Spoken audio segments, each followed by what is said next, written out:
Ate lagi nyaw na perle ke tengku bak TikTok. Ate tengah lagi nyaw. Maka baiklah ada orang na pernah nak menyet. Yo kun ke tengku yang sebut bak TikTok. Na yang kun tengku baik na bak TikTok. Yang ke nyaw sang tujuan orang tu larang tengku la TikTok. Nyak bebas leluasa. Nyantok orangnya semua buat buat TikTok nyan be ya pegah kayak sampaikan agama. Ya pegah nyan tepuk kebaikan kan. Kata dia mau sumpah karena Allah. Dia mau sumpah karena Allah dan Rasulnya. Lon ku semua buat buat TikTok cuman menyampaikan itu pelajaran-pelajaran agama. Dia mau sumpah karena Allah tega. Be palih je kurang.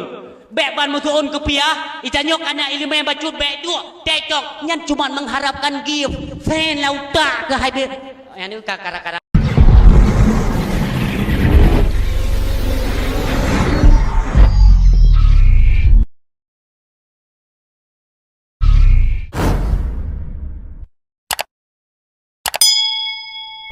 Kamu nak tatkala tengah malam.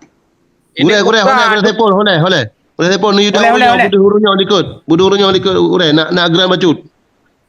Ya, budu hurunya dua ke. Yang sebagai pendukung. Ya, Boleh Mbak. tak? Okey.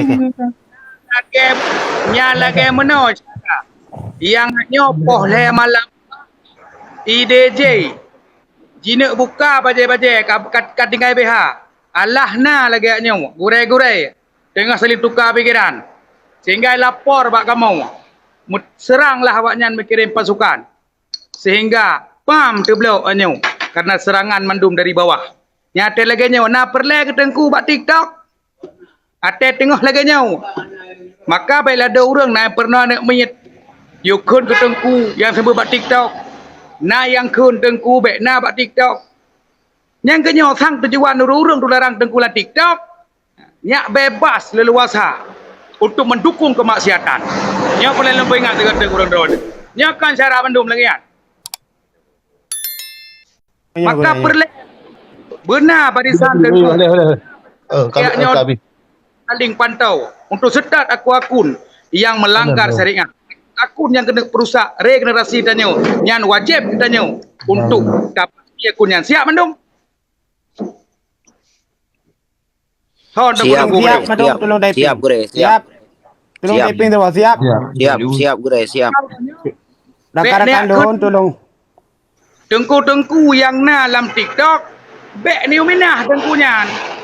Karena nak kemaksiatan dalam media menyetengkui luar Bandung hanya setegah dalam. Maka dalam halnya baik saling katanya iaitu kita yang semut. nah lah orangnya bertemu pernah ni ya pegah ketengku sebab batik. Lagi tak sama kayak saya. Maka tolong ingat dum sama teman dia katanya. Nyo tamu-tamu mesti kena tengku lain di luar media jero. Gadom tengku penasihat media lagi malamnya. Ada media. Hanya kejadian saknyo. Maka syarat yang saja dari loan untuk Pak TikToknya nyo parti para semangat pejuang nyo benar untuk pejuang agama dan juga tengku juga benar dalam TikTok karena kalau orangnya bak TikTok juga le tak kemaksiatan nyo katanya mari sama-sama kita berjuang untuk lawan kemaksiatannya maka nan saja daripada Allah Tuhan yang menan Ustaz Pandu Cik Dan Rimong Kofa Tekurasi dan Juragan Setuju dengan setuju. Ngamban tak kebir dia Abi tanya ke kailah dam. Kailah lah tanya. Ukuran tanya orang agam itu ilmu ipu dengan. Gure. Gure ne nyani le. Nampak dengan lontian. Gure. Nalun. Ne prehile ji bele ne typing ne ile wate dengan jabu terekam layar aju. Jadi na bukti. Ya betul. Bek langsung datamang tak je laju na. Cik pegang akun fake kita bawa, cik pegang akun fake kita bawa nak mengatam kena nama dia jan. Dia rekam lagi.